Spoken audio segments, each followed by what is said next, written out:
सभी सम्मानित साथियों को मैं आरपी मौर्य, भारतीय राष्ट्रीय पार्टी चीफ राष्ट्रीय अध्यक्ष मंडल, आप सभी को दिल की गहराइयों से सादर नमो बुद्धाय। जय सम्राट, जय भीम, जय ज्योतिबा, जय भारत, जय संविधान। साथियों, आज बहुत ही विशेष मुद्दे के साथ आपके बीच में उपस्थित हूं और आज का लाइव होना अपने आप में बहुत ही इम्पोर्टेंट समझा मैंने कि आप लोगों से व्यक्तिगत रूबरू हूं, इसलिए आपके बीच में उपस्थित हूं। मेरा आप सभी से निवेदन ये है कि ज़्यादा से ज़्यादा संख्या में जुड़ें और इस लाइव सेशन को ज़्यादा से ज़्यादा लोगों तक पहुंचाने में आप हमारी मदद करें, सपोर्ट करें, सहयोग करें। जो भी साथी जुड़ रहे हैं उनसे मेरा अनुरोध है कि कृपया एक बार स्पष्ट करें कि मेरी आवाज़ आप तक पहुंच रही है, और अगर आवाज़ आप तक पहुंच रही है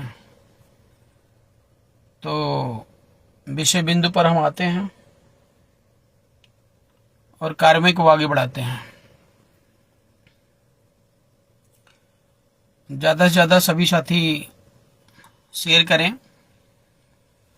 आज का विषय बिंदु बड़ा ही इम्पोर्टेंट है और विशेष तौर से बुद्धिस्ट समुदाय, भारत की उस बौद्ध समुदाय से जुड़ा हुआ है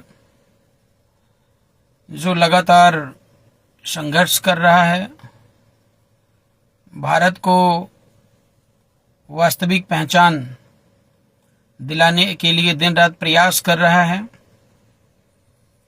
और लगातार भारत देश के अराजक तत्व, वास्तविक और आंतरिक जो दुश्मन हैं, वे उनकी रास्ते में रोड़ा डाल रहे हैं, उसको रोक रहे हैं।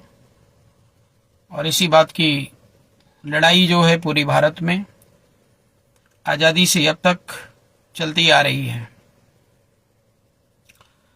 साथियों, आप लोग शेयर करते रहिएगा। मैं अपनी बात को स्टार्ट करता हूं, क्योंकि बीच में अगर गैपिंग होती है तो आपको सुनने में भी, समझने में भी काफ़ी समय लगता है और वेट करना पड़ता है। तो मैं ज़्यादा वेट नहीं कराऊंगा। सभी साथियों को पुनः एक बार मैं बीआरपी परिवार की तरफ से सादर नमन एवं वंदन करता हूं। साथियों, जैसा कि आप सभी को पता है कि मैं आरपी मौर्य लगभग, अगर सही टाइम का काउंट करूं मैं, तो लगभग 15 साल से सामाजिक रेवोल्यूशन के विषय बिंदु को लेकर के मैं काम कर रहा हूं। अपनी पढ़ाई के दौरान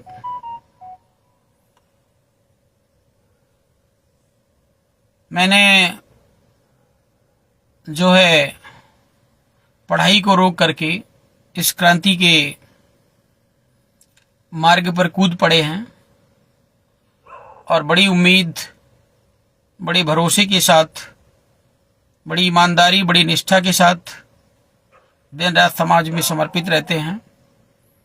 और मुझे पूर्ण विश्वास है, उम्मीद का वह सूर्य आज नहीं तो कल जरूर जो है निकलेगा, और जिसमें आप सभी का साथ सहयोग बहुत ही इम्पोर्टेंट है और बहुत ही अहम भूमिका रखती है। साथियों, इस देश के अंदर मैं आरपी मौर्य अकेला नहीं हूं। हर आम नागरिक आरपी मौर्य की तरह सोच रखता है और भारत देश को बदलने के लिए, भारत देश को एक स्वर्णिम भारत बनाने के लिए अपने अपने स्तर पर प्रयास कर रहा है। लेकिन आप सभी को पता है कि पिछले 78 सालों से, जब से हमारा देश आज़ाद हुआ, तब से आज तक भारत देश को उचित दिशा नहीं मिल पाई है। उसका मुख्य कारण नेता ही जिम्मेदार नहीं है। जो नेतागिरी की फील्ड में आता है वही जिम्मेदार नहीं है। इसके लिए अगर जिम्मेदार है कोई, तो हमारे देश की जनता और जनार्दन है, जो सरकार बनाती है और सरकार को बिगाड़ती है। साथियों, हमारे देश की जो जनता है उसकी सोच का परिणाम ही हमारे देश का मुख्यमंत्री, हमारे प्रदेश का मुख्यमंत्री और हमारे देश का प्रधानमंत्री होता है। अगर आप अपने घर की, अपनी सोसाइटी की, अपने समाज की रक्षा नहीं कर पा रहे हैं, तभी चोर, उचक्के, बदमाश आप पर आक्रमण करते हैं। आप की बहन बेटियों को बुरी नज़र से देखते हैं और कहीं ना कहीं आपके हक अधिकार को छीन ले जाते हैं, मार ले जाते हैं, आपके हिस्से की रोटी को खुद खा लेते हैं। ऐसी परिस्थिति से निपटना अगर है तो निश्चित तौर पर हमें बड़े ही कॉन्फिडेंटली, बड़े ही मजबूती के साथ, दृढ़ता के साथ ऐसे अराजक तत्वों का सामना करना होता है। चाहे वो व्यक्तिगत रूप से पास पड़ोस का मैटर हो, चाहे वो समाज का मैटर हो और चाहे वो देश का मैटर हो। आज आप सभी को पता है कि देश में शोषणकारी व्यवस्था पूरी तरीके से हावी है और जिसके मुखिया मिस्टर नरेंद्र मोदी कहें और जो है आरएसएस कहें और तमाम ऐसे संगठन और अराजक तत्व इस देश में राष्ट्रभक्ति का चोला पहने लगातार जो है घूम रहे हैं और आम जनता को बरगला रहे हैं और डायरेक्ट और इनडायरेक्ट रूप से अपना वर्चस्व जो है वो मेंटेन कर रहे हैं। तो ऐसी अवस्था में देश लगातार बर्बादी की तरफ जा रहा है और इस बर्बादी के पीछे और हक अधिकार छीनने वाले कम होते हैं, उसके लिए जिम्मेदार कहीं ना कहीं हम और आप होते हैं। साथियों, इस देश के अंदर सबसे ज्यादा जो अन्याय हो रहा है वो बौद्ध विरासत के साथ हो रहा है। भारतीय राष्ट्रीय पार्टी का गठन हुआ है जिसका उद्देश्य सिर्फ और सिर्फ बौद्ध समुदाय की रक्षा, उसकी एकता, अखंडता को कायम रखना ही नहीं है। देश के तमाम अन्य समुदाय हैं जिनकी रक्षा, एकता, अखंडता और उनके हक अधिकार के लिए लड़ना बीआरपी की एक बड़ी जिम्मेदारी है। और मेरे हिसाब से देखा जाए तो इस देश के अंदर बौद्ध समुदाय, बौद्ध सोसाइटी की बात करूं तो उन्हें लगातार दबाया जा रहा है, लगातार उनकी विरासत को खत्म किया जा रहा है। भगवान बुद्ध को खत्म किया जा रहा है, सम्राट अशोक को खत्म किया जा रहा है, बाबा साहब भीमराव अम्बेडकर को खत्म किया जा रहा है, ज्योतिबा राव फुले, सावित्रीबाई फुले, जितने भी क्रांतिकारी जो है महापुरुष हैं हमारे सम्राट रहे हैं, भगवान बुद्ध रहे हैं, उनकी विचारधाराओं को दबाया जा रहा है। उसका मेन कारण ये है कि जब इनकी विचारधाराएं लागू होती हैं तो हर मानव को पूर्ण अधिकार मिलता है, पूरी तरह वो मानसिक रूप से, शारीरिक रूप से बलवान होता है, सक्षम होता है।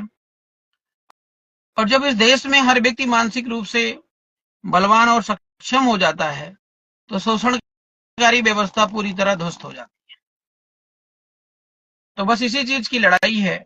और आप सभी को पता है कि आरपी मौर्य, विनीत मौर्य के द्वारा सबसे पहले बौद्ध विरासत को लेकर के, अयोध्या मुद्दे को लेकर के याचिका फाइल की गई थी। वहां पर सुप्रीम कोर्ट ने जबरदस्ती फैसला सुनाया कि जो है हिंदू सोसाइटी या हिंदू समुदाय में लोगों की संख्या ज्यादा है, इसलिए अयोध्या हिंदुओं को दे दिया जाए। और दे दिया गया। उसमें बौद्ध समुदाय को एक भी धुर जमीन देने के लिए हमारा माननीय सुप्रीम कोर्ट ना तो अपने बुद्धि विवेक का प्रयोग किया, ना ही वह जो है दया दिखाई। इसका कारण सुप्रीम कोर्ट भी नहीं है, इसका कारण और जिम्मेदार हम और आप हैं। क्योंकि जब हम और आप आगे बढ़ के अपने हक और अधिकार के लिए लड़ेंगे नहीं, छीनेंगे नहीं, तांडव नहीं करेंगे, तो निश्चित तौर पर चाहे सुप्रीम कोर्ट हो और चाहे कोई पुलिस स्टेशन का दरोगा और इंस्पेक्टर हो, वो आपकी बात को समझ नहीं सकता है और ना ही आपको वो देगा। अगर आप उम्मीद रखते हैं तो ये हमारी और आपकी सबसे बड़ी मूर्खता है। साथियों, सुप्रीम कोर्ट की उस लड़ाई को हारने के बाद हमने ये देखा, सामाजिक संगठन तो तब भी हम चला रहे थे, और ऐसा नहीं है कि देश में हमारे लोग नहीं हैं, और आवश्यकता पड़ी तो 500 और 1000 लोगों को मैं इकट्ठा नहीं कर सकता। लेकिन समस्या यहां पर यह है कि वो 500 1000 लोग बिन बुलाए आ रहे हैं, कि उनको जबरदस्ती लाया जा रहा, आदेश देकर के लाया जा रहा है। मैं भारतीय राष्ट्रीय पार्टी का संचालन कर रहा हूं और निश्चित तौर पर बिहार, उत्तर प्रदेश, दिल्ली, मध्य प्रदेश, अन्य स्टेट्स में ये मैं बिल्कुल एक्सेप्ट करूंगा कि मैं मेजॉरिटी में नहीं हूं, लेकिन जितने भी हमारे कार्यकर्ता हैं, अगर उनको सबको मैं आदेश दे दूं कि यहां पर पहुंचना ही है, तो निश्चित तौर पर आप हजारों की संख्या में भीड़ को देखेंगे। लेकिन बात यहां पे ये है कि जो हमारा बुद्धिस्ट समाज है वो कितना अपना जग रहा है और कितनी बड़ी जिम्मेदारी को समझ रहा है कि बुद्ध के नाम पर वो सारा काम छोड़ करके एक जगह पहुंच जाता है। साथियों, जब अयोध्या की लड़ाई से डिफीट खाया हमने, तभी हमने सोच लिया कि अब भारत देश को आजाद कराना, काले अंग्रेजों से आजाद कराना, सामाजिक संगठन बना करके कोई विकल्प नहीं है, कोई रास्ता नहीं है। उसके बाद ये देखा गया कि हमारे देश में, हमारे समाज में बुद्ध की बात करने वाले बहुत सारे सामाजिक संगठन और पॉलिटिकल पार्टियां काम कर रही हैं। सामाजिक संगठनों से भी बात की गई। दिल्ली में एक सामूहिक कार्यक्रम संगठनों का आयोजित किया गया, आप सभी को पता है, जिसमें लगभग 99 संगठन जुड़े और सभी की सहमति से इनेलो का गठन हुआ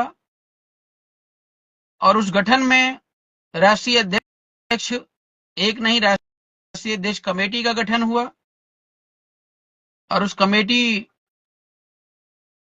का अध्यक्ष जो है डॉक्टर राकेश मौर्य, जो पूर्व मंत्री रहे, उनको बनाया गया। कार्यकारी अध्यक्ष के तौर पे मुझे सिलेक्ट किया गया। लगातार काम जो है वो शुरू हुआ और चल भी रहा है।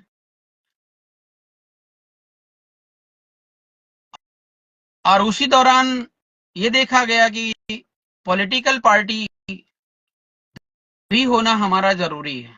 सामाजिक संगठन और पॉलिटिकल पार्टी दोनों का जो है एंगेजमेंट मींस इन्वॉल्वमेंट, जैसे बीजेपी और आरएसएस काम कर रही है, जब तक इस प्रकार का सामंजस्य हम लोग नहीं बना पाएंगे तब तक हम कभी भी सफल नहीं हो पाएंगे।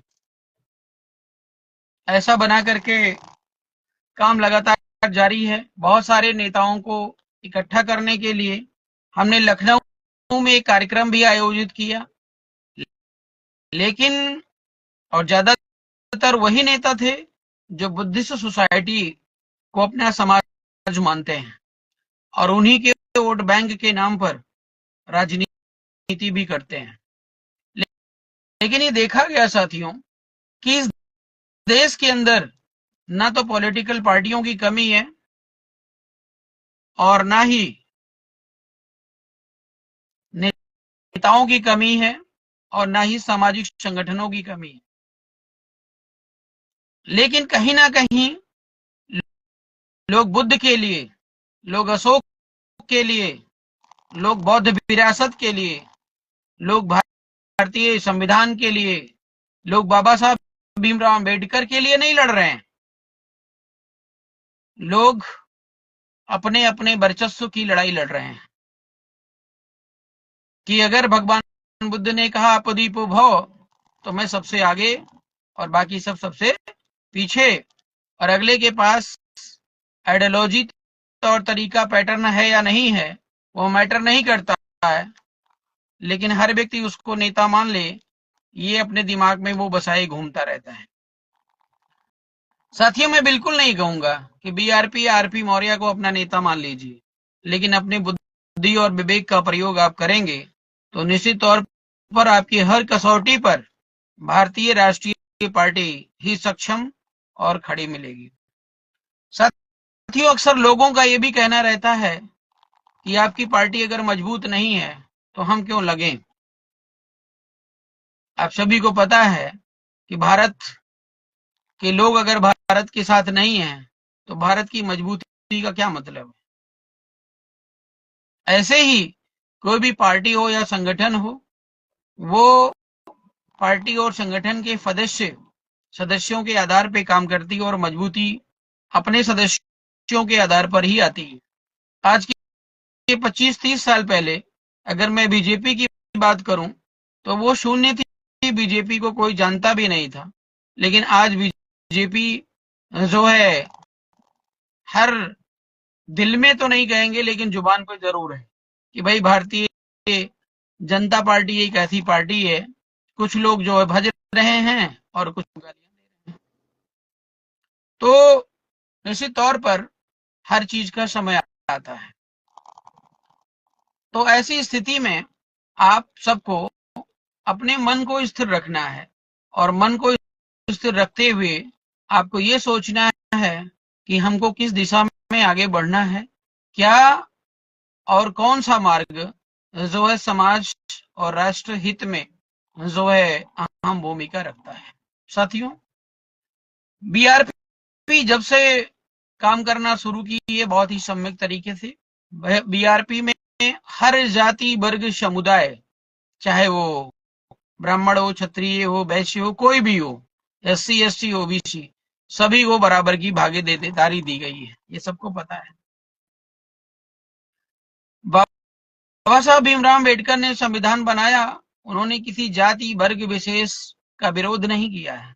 हाँ, वहां पर उन्होंने एससी एसटी ओबीसी के अधिकारों की बात करी, आरक्षण की बात करी है, लेकिन किसी को देश से निकालने की बात नहीं करी है। किसी को जो है दुश्मन बनाने की बात नहीं करी है और किसी को गाली देने की बात नहीं करी है। ये भी सब अच्छी तरीके से जानते हैं और समझते हैं। लेकिन हमारे ही सोसाइटी में, हमारे ही समाज में आजकल के जो नवबोध होते हैं वे डायरेक्ट एक विशेष जो है जाति को टारगेट करते हैं, जिसको हम कहते हैं कि ब्राह्मण समुदाय या ब्राह्मण वर्ग की बात करते हैं। साथियों, समाज में जब आप गहराई में आप जाओगे तो देखोगे कि आज समाज में हर दूसरा बंदा चालाक और चतुर है। वो अपने स्वार्थ के लिए अपने भाई को काट दे रहा है, अपनी बिरादरी को काट दे रहा है। बहुत सारी हत्याएं हो रही हैं, मर्डर हो रहे हैं, जिसमें मौर्य लोग मारे जा रहे हैं, बुद्धिस्ट लोग मारे जा रहे हैं। और मेरा सवाल यहाँ पर यह भी है कि जब बुद्धिस्ट समुदाय है और बुद्धिस्ट नेता हैं, तो सारे लोग एक मंच, एक प्लेटफॉर्म पर क्यों नहीं है? अगर एक मंच और एक प्लेटफॉर्म पर नहीं है तो ब्राह्मण को गाली देना ये निरा मूर्ख ही उसका मुख्य जो है उसका मुख्य उद्देश्य है। इसके अलावा हम कुछ नहीं कहेंगे। साथियों, जैसा कि आप सबको पता है कि बोध गया मुक्ति आंदोलन इसी बीच का ही मैटर है और बहुत तेजी के साथ जो है वो अभी चल रहा है और बुद्धिस्ट लोगों ने बड़ा ही इंटरेस्ट लिया। और आप सबको पता है कि पिछले 78 सालों से 78 ईयर से बीटी एक्ट बना हुआ है और बीटी एक्ट के तहत बोध गया में काम हो रहा है, किसी ने विरोध नहीं किया। साथियों, जब अयोध्या की लड़ाई हम लोगों ने लड़ी, उसमें कोई नेता सामने नहीं आया। बुद्धिस्ट नेता बहुत थे, समाज के काफी संगठनों ने हमारा साथ दिया, उनका मैं तहे दिल से शुक्रगुजार हूं। कई सामाजिक लोगों ने जो है साथ दिया, उनका भी मैं शुक्रगुजार हूं। और जब दिल्ली के जंतर मंतर पे आंदोलन छेड़ा गया तो उसमें भी काफी हमारे युवा क्रांतिकारी साथियों ने साथ दिया, उसके लिए मैं उनका तहे दिल से आभार व्यक्त करता हूं। लेकिन मैं आपको बता दूं कि उस समय भी कोई नेता बीच में नहीं आया था और आज जब बीटी एक्ट का मामला सामने आया है तो उस पीरियड में भी कोई नेता सामने नहीं आया है। आपने देखा है, आपके सामने सब कुछ हो रहा है, लेकिन भारतीय राष्ट्रीय पार्टी ने खुल करके अपनी जो भूमिका है वो निभाने का प्रयास किया है और ये भारतीय राष्ट्रीय पार्टी ही कर सकती है और ये भारतीय राष्ट्रीय पार्टी की बड़ी जिम्मेदारी भी है। हमें इस बात की परवाह नहीं है, हमको वोट बैंक बनाना है, वोट लेना है। आज नहीं कल तो भारतीय राष्ट्रीय पार्टी बढ़ेगी और भारत देश की सत्ता पे विराजमान होगी ही। हमको वास्तविकता पर काम करना है, न्याय, हक, अधिकार के लिए लड़ना है, वो चाहे किसी भी वर्ग समुदाय का व्यक्ति विशेष क्यों ना हो। नरेंद्र मोदी जी की तरह ये काम भारतीय राष्ट्रीय पार्टी का नहीं है कि वो काम हो या ना हो, लेकिन सिर्फ और सिर्फ प्रचार हो। ये काम भारतीय राष्ट्रीय पार्टी का नहीं है, क्योंकि भारतीय राष्ट्रीय पार्टी वास्तव में सनातन के पक्ष में है, फेवर में काम कर रही है। और भारतीय राष्ट्रीय पार्टी जिस दिन सत्ता में आती है, आप ये समझिएगा कि हटा पाना जो है वो असंभव तो नहीं कहेंगे, लेकिन बहुत मुश्किल और बहुत कठिन होगा। तो इसलिए मैं दावा कर रहा हूं, क्योंकि भारतीय राष्ट्रीय पार्टी आने वाले दिनों में जनता के दिलों में राज करने जा रही है और जब जनता भारतीय राष्ट्रीय पार्टी को दिल में बसा लेती है तो निकालना वो किसी भी मनवादी व्यवस्था के लोगों के बस की बात नहीं है। इसलिए मेरा निवेदन है कि भारतीय राष्ट्रीय पार्टी को ज्यादा से ज्यादा मजबूत करें और आपकी पूरी की पूरी भागीदारी उसमें सुरक्षित है, आप किसी भी वर्ग समुदाय से हैं। साथियों, हमारे कुछ बुद्धिस्ट भाई लोगों ने, बनते लोगों ने कह सकते हैं, या हमारे उपासक उपासिकाओं ने उस बीटी एक्ट को लेकर के आंदोलन छेड़ दिया बोध गया में। और आपको बता दें कि बोध गया में अभी मैं घूम करके आया हूं, आज ही सुबह मैं दिल्ली पहुंचा हूं और बोध गया में कोई भी जमीनी प्लेटफॉर्म किसी का नहीं है। बनते लोग बाहर से दर्शन करने गए, देखने गए, कुछ हमारे जो है अम्बेडकरवादी साथी जो है वहां पर गए, उन्होंने देखा कि सम्राट अशोक के द्वारा बनाया गया जो बोध गया टेम्पल है, जो भव्य है, कल मैं भी देखा इंटरनली जा करके, बड़ा ही गर्व महसूस हुआ। और वो विरासत के साथ मजाक हो रहा है, मेरी आंखें नम हो गई, बहुत गुस्सा भी आया और बहुत शर्मिंदगी भी फील हुई कि बताइए उस जमाने में हमारे जो पुरखे थे, हमारे सम्राट थे, वो क्या थे और आज हम क्या हो चुके हैं। हमारी कोई इज्जत नहीं है देश के अंदर, हमें कोई पूछता नहीं है। एक पुलिस वाला जब चाहे तब FIR फर्जी ठोक करके हमें सलाखों के पीछे भेज सकता है। तो साथियों, इस देश के अंदर आतंकवाद फैलाने वाला जो सबसे बड़ा संगठन RSS और सबसे बड़ी पार्टी जो भारतीय जनता पार्टी है, तो जब भी भंते लोगों ने विरोध करना शुरू किया, वहां की वास्तविकता को जो है पब्लिकली शेयर करना शुरू कर दिया, तो निश्चित तौर पर उनको मिर्ची तो लगनी ही थी और आंदोलन पर बैठ गए।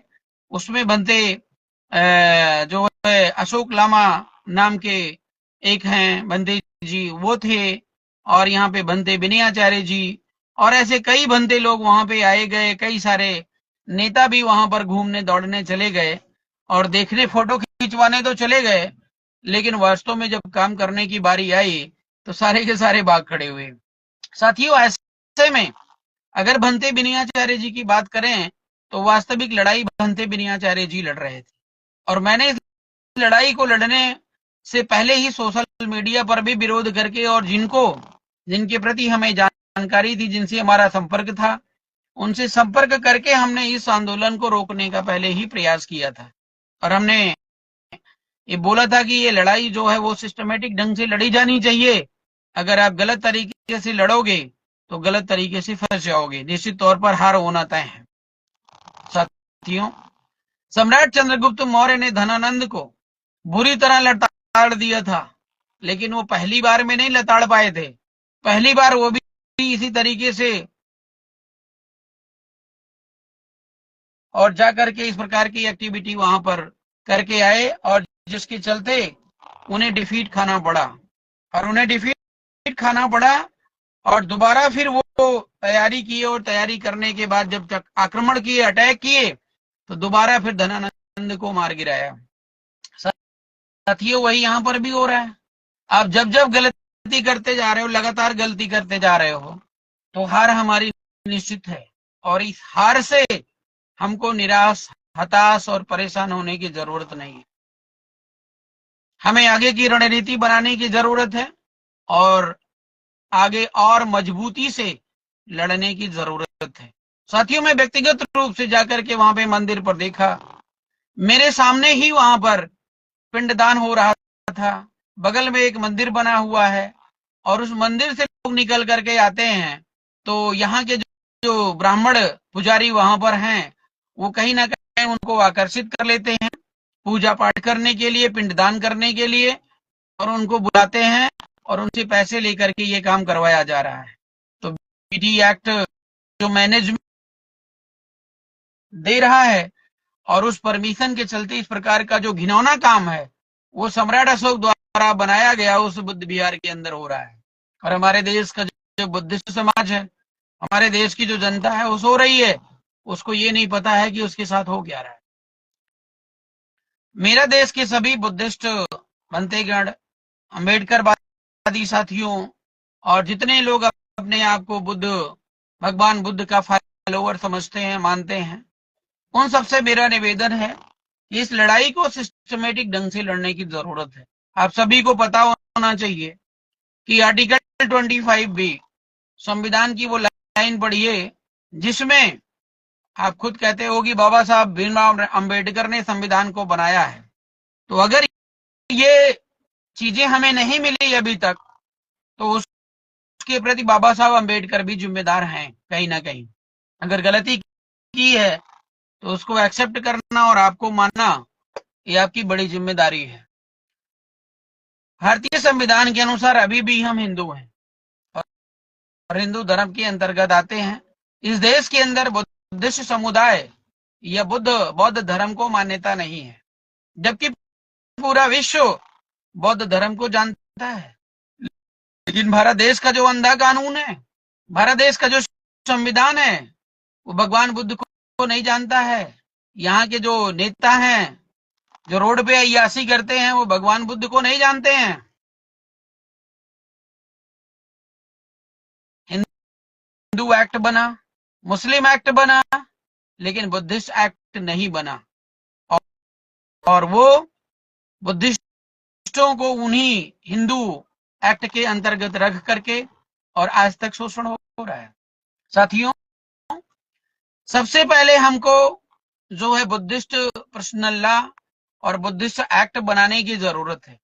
मैं आज इस वीडियो के माध्यम से देश के तमाम सारे विद्वानों को, तमाम सारे राइटर्स को, जो अपने आप को समझते हैं कि मैंने बाबा साहब अम्बेडकर में पीएचडी कर रखी है, भारत के इतिहास की पीएचडी कर रखी है, और समाज शास्त्र पर पीएचडी कर रखी है, बुद्धिज्म पर पीएचडी कर रखी है, मैं उन सबको आमंत्रित करता हूं कि जो है बुद्धिस्ट पर्सनल लॉ का मॉडल पेश किया जाए।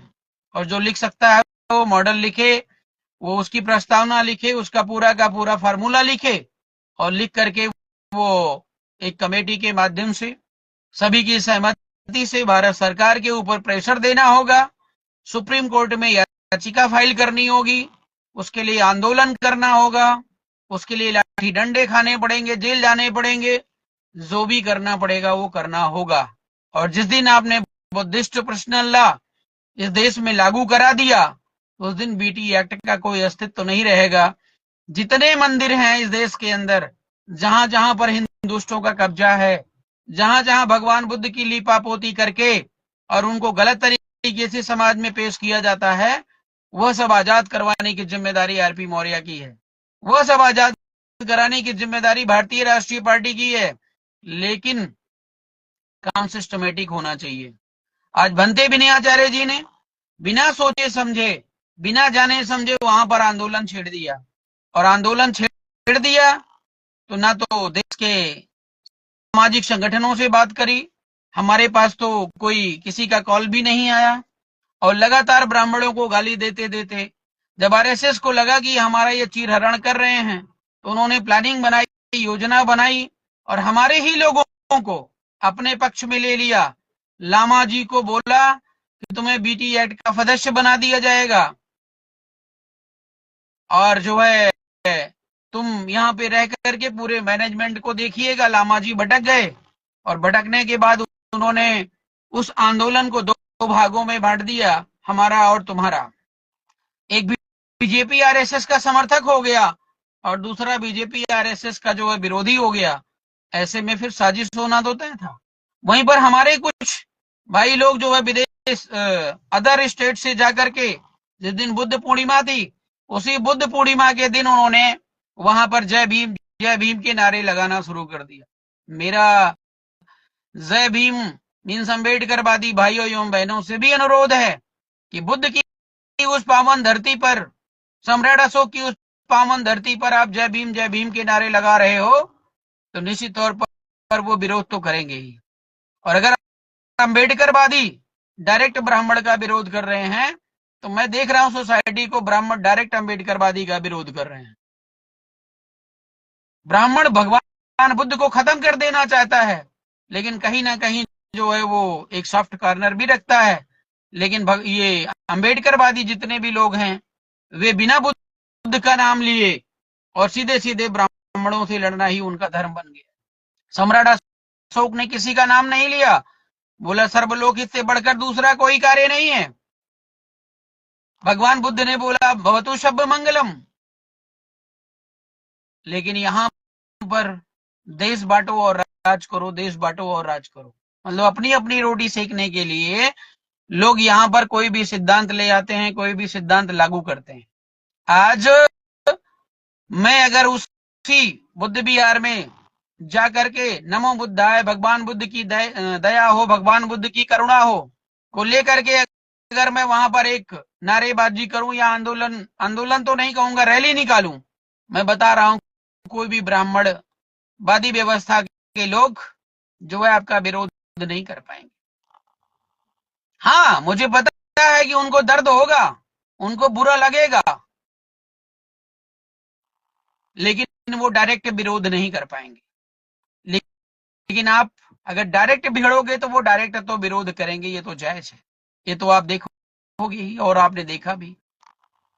तो वहां पे डायरेक्ट भिड़ंत हो गई, वहां पे एक वर्ग दूसरे वर्ग से जो है लड़ाई कर बैठा है, व्यक्तिगत लड़ाई हो गई। वहां पे भगवान बुद्ध और बाबा साहब तो उड़ गए, वहां पर आपस में मुकदमेबाजी शुरू हो गई, कौन जेल जाएगा कौन नहीं जाएगा, यहां तक बात आ गई। आनंद फानन में बनते विनयाचार्य जी को और रात्रि को 10-11-12 बजे के आसपास सिक्योरिटी के बहाने होटल से बुला करके उनको जेल में ठूस दिया जाता है। और वहां से अपील आई कि दिल्ली में बहुत सारे जो है हमारे सुप्रीम कोर्ट के वकील हैं, आपने सुना होगा नाम, बहुत सारे वकील हैं, दिन रात जो है वो बोलते रहते हैं कि मोदी को मैं ये कर दूंगा तो वो कर दूंगा। सुप्रीम कोर्ट ने लताड़ा, सुप्रीम कोर्ट में मोदी जो है का मुंह फुट गया, सुप्रीम कोर्ट में मोदी जी की टांग टूट गई, इस प्रकार के बहुत सारे वीडियो आप सोशल मीडिया यूट्यूब पर देखते होंगे। लेकिन जब बनते विनयाचार्य जी की लड़ाई की बात आई तो दिल्ली से एक भी वकील तैयार होकर के वहां पर उनकी जो कंडीशन थी उसको बचाने के लिए, उनका केस लड़ने के लिए कोई वकील नहीं पहुंचा। गया में जो वकील किया गया है वो वकील नॉर्मल है, नॉर्मल इन द सेंस उसको मिशन से कोई मतलब ही नहीं है, वो पेशेदार वकील है, मेरी डायरेक्ट बात हुई है। और जो इनके समर्थक में थे उनकी मजबूरी थी, कोई ना कोई वकील तो करना तय है, करना पड़ेगा, और अगर नहीं करते तो मामला और ज्यादा गंभीर होता। तो साथियों, जब मोमेंट आता है लड़ने का, लड़ाई करने का, तो उस पीरियड में यही अंबेडकरवादी, यही भगवान बुद्ध को मानने वाले लोग और यही बुद्धिस्ट लोग भाग खड़े हो जाते हैं। तब कहां रहते हैं आप बताओ? जब से आंदोलन चल रहा है, लोग आए गए, बहुत सारे लोग वहां पे आए गए, लेकिन 2-4 दिन के अंदर निकल करके चले आए। ना तो बनते विनयाचार्य जी को वहां से बुला के लाए, ना तो उन्होंने वास्तविक मुद्दे पर अपनी बात रखी कि क्या होना चाहिए क्या नहीं होना चाहिए। वो अपने काम में लगे रहे और ये गए दर्शन लेकर। लोग यहाँ से बस बस भर के लेकर गए, दिल्ली से कई बसें गई थी बोध गया दर्शन के लिए, आंदोलन का समर्थन करने के लिए। लेकिन जब बनते विनयाचार्य जी जेल चले गए, आरपी मौर्य ने आंदोलन छेड़ दिया कि जेल भरो आंदोलन। जेल भरो आंदोलन के नाम पर 10 लोग भी नहीं पहुंचे, 10 लोग। ये सोचने वाली बात है। मेरी भी थोड़ी गलती रही, मैंने व्यक्तिगत रूप से किसी भी अपने साथी को फोन करके ये नहीं बोला था कि इस आंदोलन में आना है आपको। हमने ये सोचा भी और हमें इतना विश्वास था कि अगर भगवान बुद्ध के नाम पर आंदोलन हो रहा है तो निश्चित तौर पर वहां पे 200-410 मतलब 1500 लोग इकट्ठा हो जाएंगे।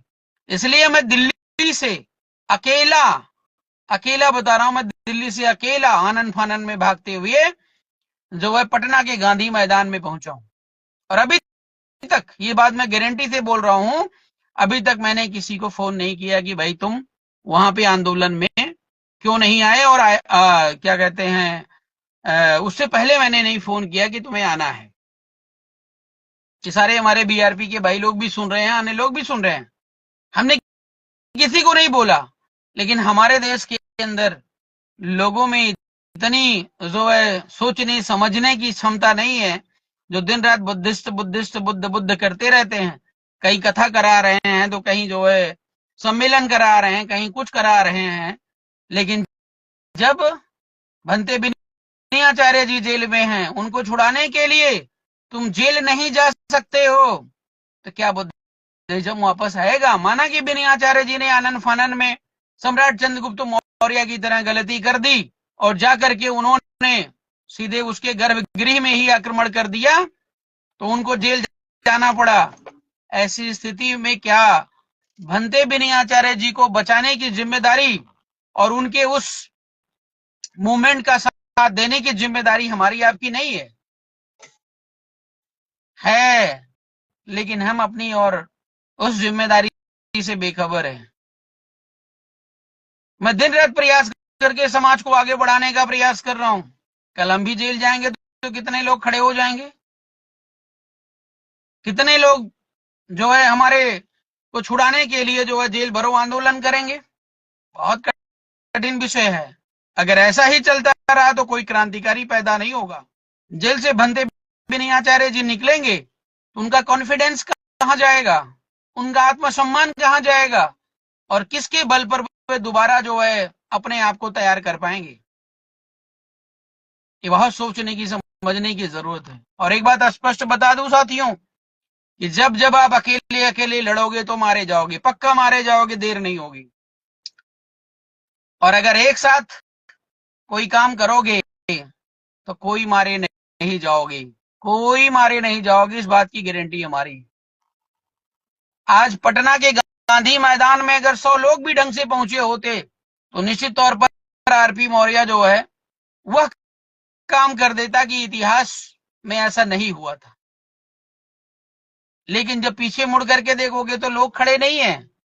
अगर मैं थाने में चला जाता और मैं बोलता कि भाई मेरे को गिरफ्तार कर लो, तो थानेदार भी मुंह मजाक में लेता कि अरे सर क्या बात कर रहे हो, ऐसे गिरफ्तारी होती है, ऐसे आंदोलन होता है।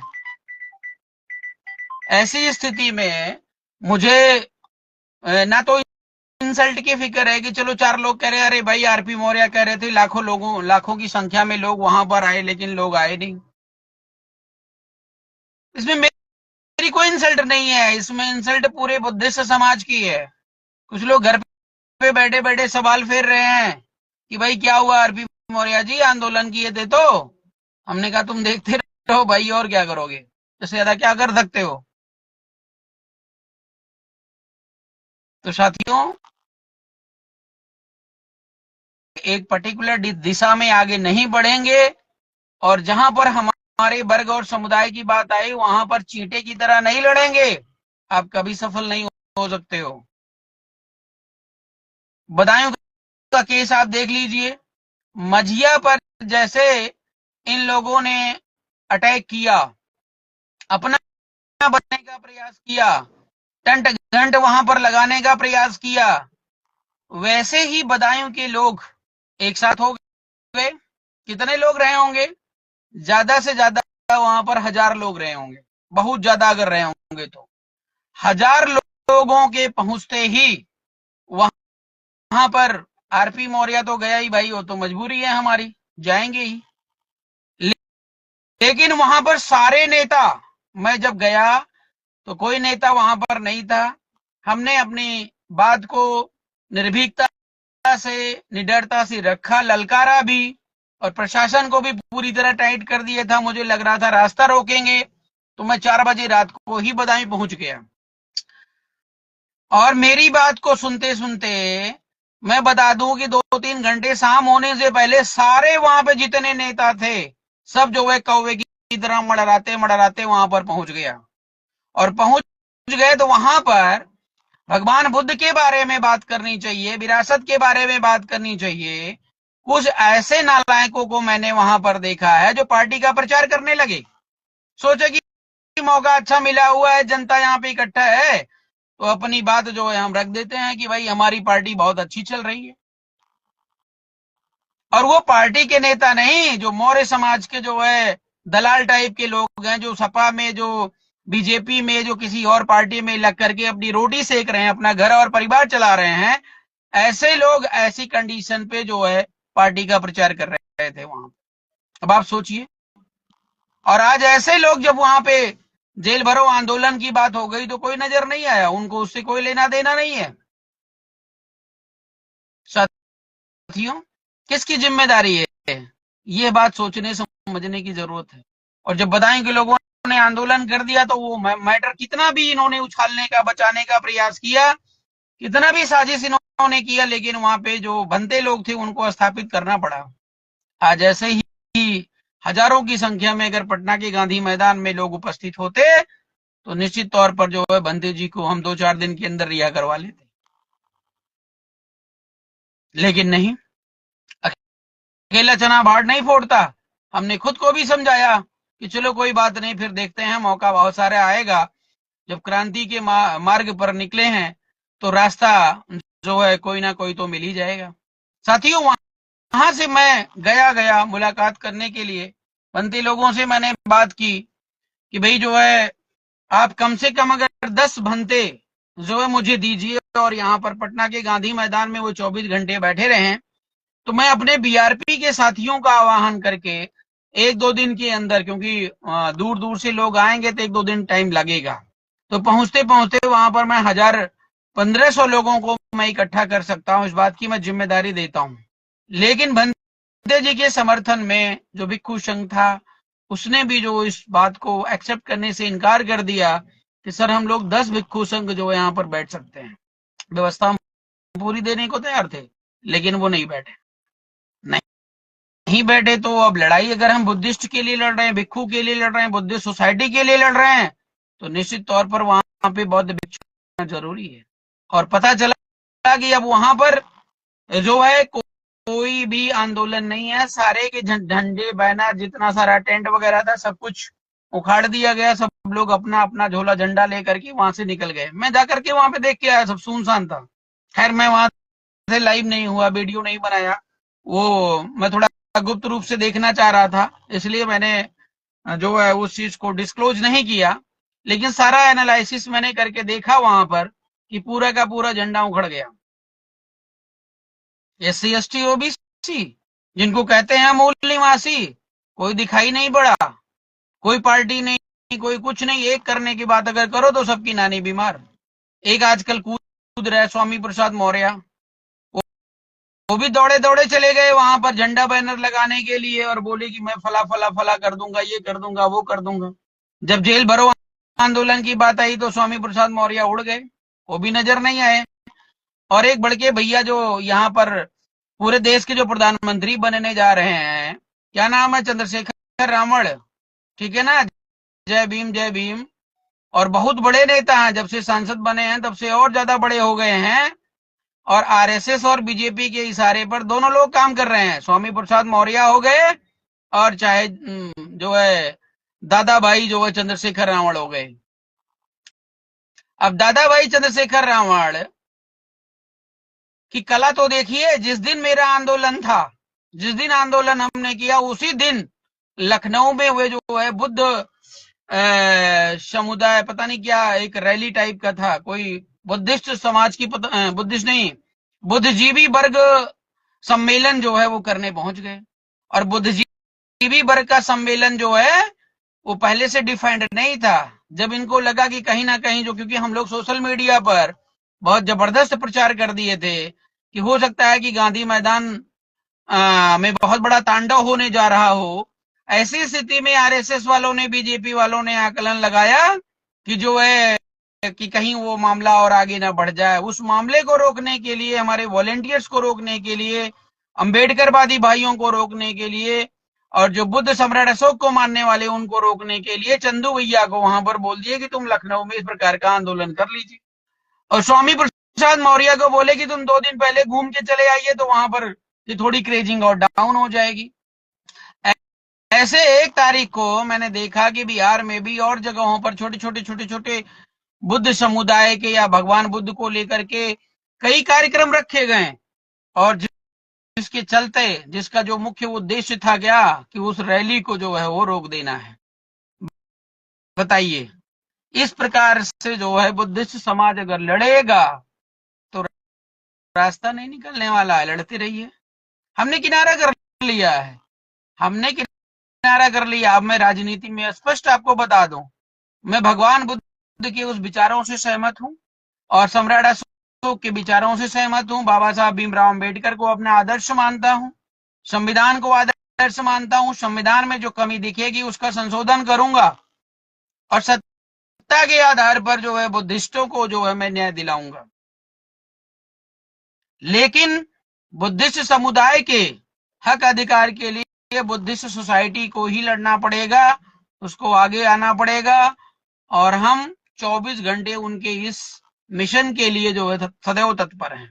लेकिन हमें ज्ञान नहीं चाहिए कि ब्राह्मण कमीना है, ब्राह्मण ये है। अरे ब्राह्मण में बहुत सारे गरीब लोग भी हैं और ब्राह्मण जो है इस देश का वोटर भी है। तो सारे ब्राह्मण दोषी नहीं है, सारे मौर्य दोषी नहीं है, सारे अंबेडकरवादी दोषी नहीं है। हर समुदाय, हर वर्ग में दोषी भी हैं और अच्छे लोग भी हैं। मैं कहता हूं संवैधानिक तौर पे जो उनको दंड देना है आप दीजिए। आप इंडिया पाकिस्तान की तरह हिंदू मुस्लिम का खेल खड़ा कर रहे हो, तो ऐसे खेल खड़ा करके कांसीराम जी कितना आगे निकल गए, मायावती कितनी आगे निकल गई। मायावती कभी जिंदगी में प्रधानमंत्री बनेगी क्या? हमें तो नहीं लगता। आपको लगता है तो भाई सपोर्ट करिए आप। या स्वामी प्रसाद मौर्य, केशव प्रसाद मौर्य या चंदू भैया, ये सब अगर कुछ बन सकते हैं भविष्य में भारत देश के प्रधानमंत्री तो बताइए। इनको पहले बोलो कि अपनी अपनी जो पार्टी ये लोगों ने बनाया हुआ है, सबसे पहले तो दलाली बंद करना बंद कर दें, स्वाभिमान पूर्वक जीवन जीना शुरू कर दें। दूसरी बात यह है कि अगर दलाली इन्होंने बंद कर दी है तो अपनी पार्टी में भागीदारी दे दें। अपनी पार्टी में भागीदारी आज तक किसी ने दी नहीं है, तो देश के प्रधानमंत्री बनने निकल पड़े। और लोगों को आजकल अगर रैंकिंग की जाती है तो मैंने देखा है कि लोग रैंकिंग करते हैं रीचिंग को देखते हुए। जैसे हमारे जो है 1 लाख फॉलोवर हैं, तुम्हारे अगर 10,000 फॉलोवर हैं तो बंदा आपको जूनियर समझेगा।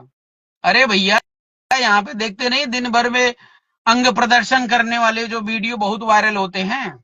और जो अभी वो धाकड़ ने रोड पे जो आंदोलन कर रहा था उस लड़की के साथ, वो वीडियो कितना वायरल हुआ। या कोई मारपीट का वीडियो हो, कोई मनोरंजन वाला उस तरीके का वीडियो हो जो लड़ाई झगड़ा से रिलेटेड हो, देखिए कितना वायरल होता है। लेकिन अगर मैं कोई अच्छी बात बोल दूं, भगवान बुद्ध आ जा करके प्रवचन देने लग जाए, तो मुझे तो नहीं लगता वायरल हो जाएगा। वायरल क्या होता है? जादू, चमत्कार, झाड़ फूंक। और आजकल के कुछ बच्चे जो है ना, वो रातों में जाते हैं और वो फर्जी वीडियो बनाते हैं भूतों प्रेतों का। ऐसे वीडियो बहुत वायरल होते हैं और लोग जो है ऐसे वीडियो वायरल करके और अपने आप पे गर्व महसूस करते हैं, करवाते हैं। ऐसा लोगों का मानना है कि जो है जिनके फॉलोवर ज्यादा होते हैं वो बड़े ही जो है वैल्यूएबल पर्सन होते, बड़े ही क्रांतिकारी होते हैं। साथियों, आज से लगभग 10-15 साल से मैं सोसाइटी में हूं और लगातार काम कर रहा हूं। लगभग 5-6 आईडी हम बदल चुके हैं। और जब सामाजिक संगठन पे मैं भी पहले अंबेडकरवादी विचारधारा से बहुत प्रभावित था, काम भी करता था और दिन रात ब्राह्मणों को मैं गाली देता था कि ये साले हरामी है, ऐसा है वैसा है, ये देश को बर्बाद करके रखे हुए हैं। हमारे बड़े रीचिंग जाती थी, बड़े फॉलोअर हुआ करते थे, लोगों को इंटरेस्ट आता था लड़ाई झगड़ा की बात करना, वो कमीना है, ये है, वो है, उसने ये ले लिया। मतलब रिजल्ट नहीं लेना है, बस खाली मन की जो भड़ास है वो पूरी करनी है। लेकिन जब से पॉलिटिकल पार्टी की बात करने लगा, पॉलिटिकल पार्टी बनाने की बात करना, बनाया या उस पर काम किया जा रहा है, सोल्यूशन पे बात हो रही है कि ये हल निकलेगा, तो लोगों का इंटरेस्ट ही नहीं है। लोग पार्टियों में बटे हैं, उधर सपा में तो बसपा में तो जो है स्वामी में तो केशव में तो फलाने में तो ढेमके में। उसके बाद कहते हैं मैं मौर्य समाज का हूं, उसके बाद कहते हैं मैं बाबा साहब भीमराव अम्बेडकर का हूं, उसके बाद कहते हैं कि मैं संविधान का फॉलोवर हूं। भारत देश के अंदर मैं आपको स्पष्ट बता दूं कि भारतीय राष्ट्रीय पार्टी के अलावा कोई भी पार्टी ऐसी नहीं है जो आपको हक अधिकार देती। मजबूरी में, इसीलिए तो पार्टी बनाई गई है। ये बात समझने वाले नहीं है। हमने बड़े बड़े विद्वानों को जो है ये बात समझाने का प्रयास किया, तो उनके दिमाग में ये बात नहीं है कि जो है इस देश के अंदर जो है दलीय लोकतंत्र, दलीय राजतंत्र चल रहा है। कहने का मेरा मतलब ये है कि अगर आपने अपना बेटा और बेटी को प्रधानमंत्री बनाने का सपना पाल लिया तो ये संभव नहीं है, इस जन्म में तो संभव नहीं है। और फिर वो आरपी मौर्य बन के ऐसे लड़ते रहोगे, कोई आपके साथ नहीं खड़ा होगा। ये हमारा समाज है। अभी आज ही एक बंदे का बदायूं से फोन आया, उसको मैंने फटकार लगाई और मेरे से पूछ रहा है कि ये काम नहीं हो रहा, ये काम नहीं, पार्टी ऐसी है तो यहाँ क्यों नहीं है, फलाना क्यों नहीं है। पार्टी से तो ना जुड़े ना समथिंग किए, बस फोन सीधे सीधे किसी भाई ने बात कराई, बात हो गई मेरे से। मैंने बोला अच्छा चलो बताओ कौन सा आपका नेता है, तो बोल रहे हैं कि सपा का पता नहीं कौन सा नेता वहां पे एक सहसवान का जो है वो विधायक है। बदायूं में स्थिति ये है कि पूरे बदायूं के लोग सपा से परेशान थे, तब बीजेपी आई। और आज जब इस बार का इलेक्शन हो गया तो जो है बीजेपी को हरा करके फिर अब सपा में आ गए। और जो बुद्धिस्ट समुदाय के लोग हैं, उनकी जो दल्ले हैं वो सपा में अगर हैं तो वे सपा की तरफ चले गए। मतलब सपा निष्कर्ष नहीं है, रिजल्ट नहीं है, उनका हल नहीं है। लेकिन जो बुद्धिस्ट वर्ग है वो नहीं सोच पा रहा है कि हमको क्या करना है। और उसके बाद ज्ञान देना हो तो आरपी मौर्य को देने चले आएंगे। साथियों, इस देश के अंदर देखिए, नेता मंत्री बहुत बने हैं और बनते रहेंगे। चंद्रशेखर रावण सांसद बन गए, उखाड़े नहीं ले रहे हैं। अब जाके देखिएगा, जब से सांसद बने तब से कौन सा परिवर्तन आ गया देश के अंदर, मुझे बता दीजिए। तो सबसे पहले तो आप रुको। जैसे भगवान बुद्ध ने अंगुली माल को बोला कि भाई रुक जा, तो बहुत कूद रहा है, तो दिमाग को स्थिर करो। और कोई आपको रोटी नहीं दे देगा, कोई आपको कपड़े नहीं दे देगा, कोई आपको पैसे नहीं दे देगा।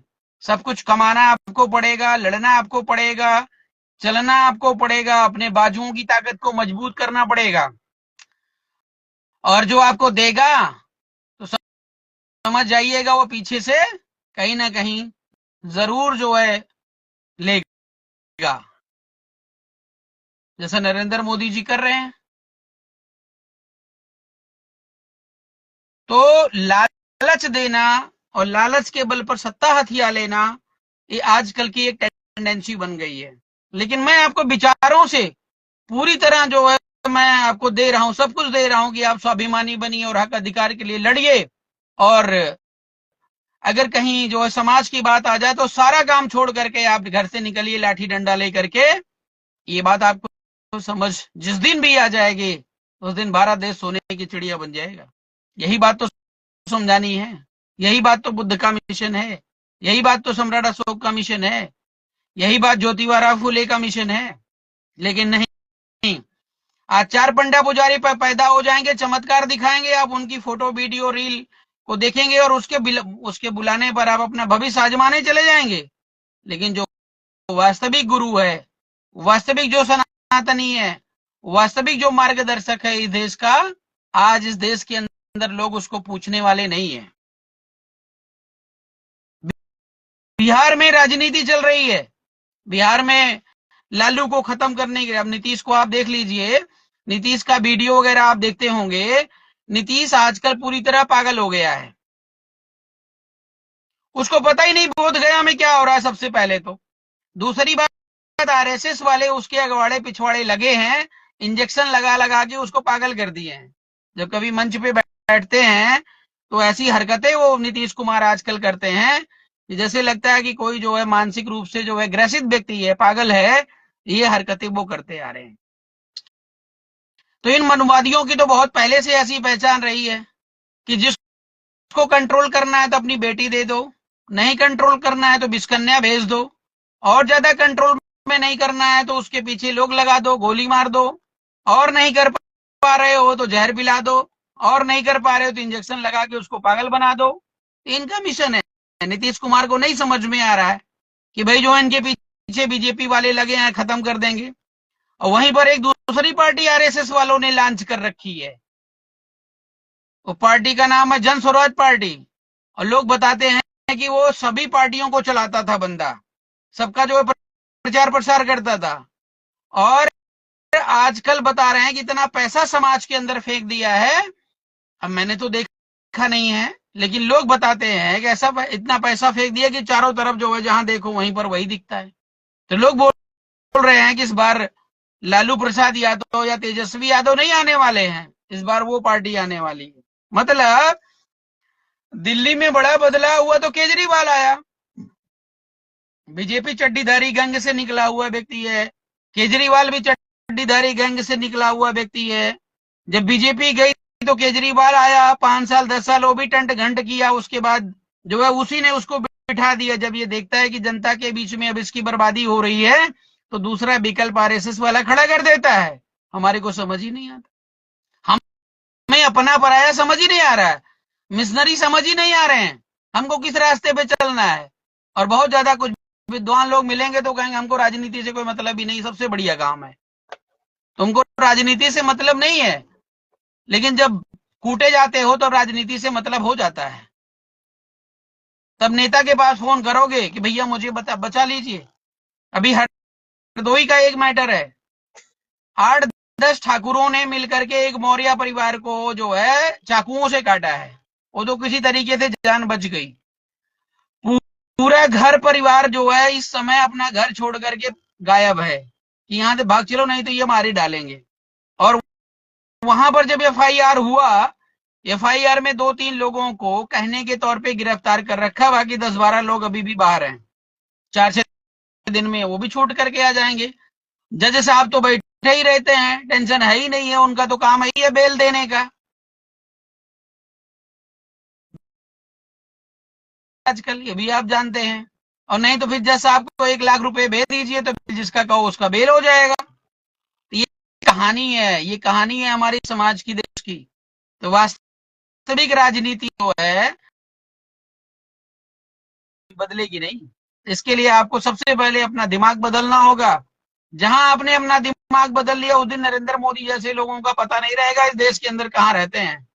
लेकिन अगर दिमाग अभी भी वही गुलामी वाली चल रही है कि अरे हम भाई देश के प्रधानमंत्री कैसे बन जाएंगे, वो इतनी बड़ी पार्टी चला रहे हैं, उनके पास बहुत पैसा है, तो उनके पास ये है। भाई उनके पास पैसा है, तुम्हारे पास जनसंख्या है ना, तुम देश में सबसे बड़ी तादाद में हो ना। तो आप मुझे बताओ, जितनी संख्या अगर मान लेते हैं, कहते हैं 140 करोड़ लोग हैं इस देश के अंदर, 140 करोड़ में 120 करोड़ तो तुम हो ही ना। 120 करोड़ लोग अगर एक पार्टी में लग जाएं और एक पार्टी को स्टैंड करें, 1-1 रुपया डेली दे दें, 120 में आएगा वो पार्टी। वो मोदी जी की और योगी जी की या मनवादियों की टांग नहीं तोड़ेगी, जो बकैती दिन भर चलती रहती है, तोड़ेगी। लेकिन ये सिर्फ और सिर्फ आपके दिमाग का खेल है, और इसी आपके दिमाग पे मनुवाद कब्जा करके बैठा हुआ है। इसी दिमाग पे आपके आरएसएस वाले कब्जा करके बैठे हुए हैं कि जो आपको मानसिक रूप से अपंग बना दिए हैं और आपको सोचने, समझने, परखने की क्षमता को बंद कर दिया गया है।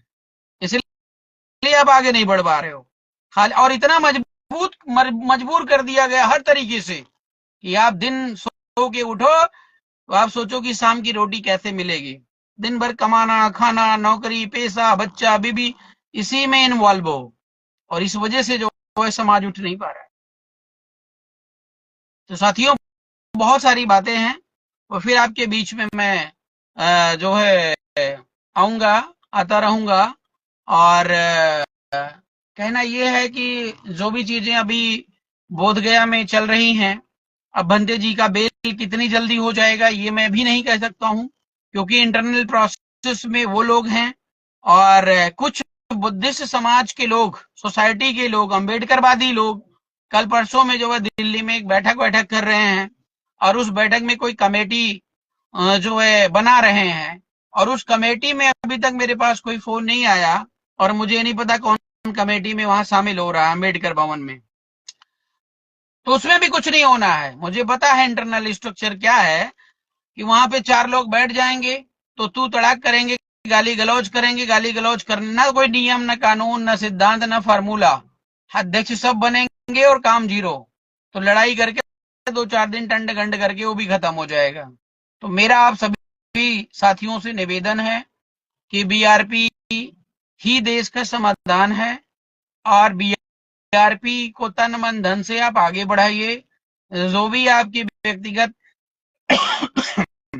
या सामाजिक समस्या है, उन समस्याओं को लेकर के डायरेक्ट आप संपर्क करिए, और कहीं पर भी जेल जाना हुआ, लड़ना हुआ, ठीक है ना, डायरेक्ट लड़ना हुआ या इनडायरेक्ट लड़ना हुआ, हम आपके साथ खड़े हैं, और मिल करके देश का समाधान निकालेंगे। तो एक पार्टी एक देश अगर बना लोगे तो निश्चित तौर पर आपकी समस्या का समाधान हो जाएगा। और नहीं तो अगर आपको लगता है कि मैं बार बार एक पार्टी एक देश की बात कर रहा हूं, बीआरपी की ही बात कर रहा हूं, तो आप मुझे बता दीजिए कि बीआरपी के पैटर्न पर भारत देश के अंदर वो कौन सी पार्टी है जो आरएसएस और बीजेपी को टक्कर दे सकती है।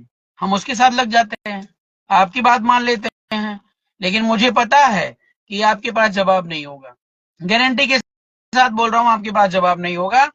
और अगर जवाब है तो मुझे मुझे मेरा नंबर आप नोट कर लीजिए, मेरी ऑडियो वीडियो को सुन रहे हैं आप, 8076615402। मैं अपना नंबर दे रहा हूं। मैं इतना बड़ा आदमी नहीं हूं यार कि नंबर छुपा के रख के रखूं और जो है आपसे संपर्क में ना आऊं। मैं इतना बड़ा आदमी नहीं हूं, मैं एक नॉर्मल एक व्यक्ति हूं और आम जनता की समस्याओं को लेकर दिन रात लड़ता रहता हूं। इसलिए आप मुझसे डायरेक्ट बात कर सकते हैं और कभी भी बात करिएगा। तो अगर आपको भारत देश में बीआरपी के अलावा कोई भी राजनीतिक विकल्प आपको दिखता है तो आप मुझे जरूर बताइए, और अगर नहीं दिखता है तो भारतीय राष्ट्रीय पार्टी के कार्रवाई को आगे बढ़ाने में हमारा साथ और सहयोग करें। साथियों, सरकार बदलने के लिए, सरकार तो 78 सालों से बदलते आ रहे हैं भाई। बिहार में स्वराज वाली पार्टी आ जाएगी या बीजेपी आ जाएगी, क्या बदलेगा बिहार का? मुझे बताओ। पहले भी लोग मर रहे थे, आज भी मर रहे हैं गुंडा। जो जो यूपी में पहले था वो यूपी में आज है। मतलब वो चाकू से काट रहा है तो ये तलवार से काट रहा है। तीसरा कोई आएगा तो वो बंदूक से मारेगा, तो अगला कोई आएगा तो एक्सीडेंट करा के मारेगा। मरना तो आपको है ही है, ये बात।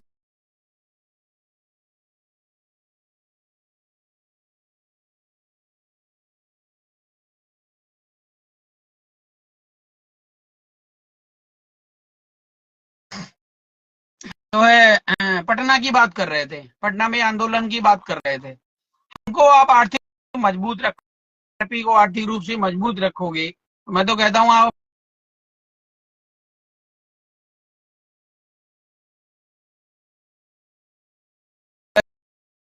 पार्टी से जोड़िए, 1 रुपए आप डोनेट करिए। 1 रुपए डोनेट करके अगर पार्टी को आपने मजबूत करके रखा तो पटना के गांधी मैदान में हम किराए पर लोग ला करके आंदोलन कर सकते हैं। लेकिन ना फंड है ना लोग है, तो कैसे काम होगा भाई? ठीक है, आप जो दिल्ली से नहीं जा सकते, आप कहीं दूर बैठे वहां नहीं जा सकते हैं, लेकिन 1 रुपए के सपोर्ट से वहां के जो क्षेत्रीय लोग हैं, मोदी जी क्या करते हैं, बड़ी बड़ी रैली होती है, सारे लोग उसमें खरीद करके आते हैं भीड़ दिखाने के लिए, हाँ हाँ हाँ हाँ करने के लिए। तो अगर वो कर सकता है तो हम क्यों नहीं कर सकते हैं? सब हो सकता है, लेकिन अगर हमारा दिमाग मजबूत रहे तो सब संभव है। साथियों, बहुत कुछ बोलना, बहुत कुछ कहना है, तो जो है लगिए कि बनते बिनियाचार्य जी निकल करके आए सबसे पहले। उसके बाद बैठते हैं, देखते हैं, बात करते हैं क्या प्लानिंग है, और हम उनको समझाने का पूर्ण प्रयास करेंगे कि जो है थोड़ा सिस्टमेटिक ढंग से काम करें। और सिस्टमेटिक ढंग से काम करेंगे तो निश्चित तौर पर सफलता मिलेगी। और बुद्धिस्ट सोसाइटी के प्रति मेरा संदेश ये है कि आपको सिर्फ और सिर्फ बुद्ध का प्रचार करना है। ब्राह्मण क्या कर रहा है क्या नहीं कर रहा है इससे तुम्हारा कोई लेना देना नहीं। बुद्ध को खत्म करने वाला इस धरती पर कोई पैदा नहीं हुआ है, इस बात की गारंटी है हमारी। हो जाएगा, इस बात की जिम्मेदारी हमारी है। साथियों, इन्हीं के साथ मैं अपनी बात को विराम दूंगा। बहुत बहुत धन्यवाद, आप सभी लोगों ने साथ दिया। और निवेदन ये है कि ज्यादा से ज्यादा आप इस पोस्ट को शेयर करें, ज्यादा से ज्यादा लोगों तक पहुंचे। बहुत बहुत धन्यवाद। जय भारत, जय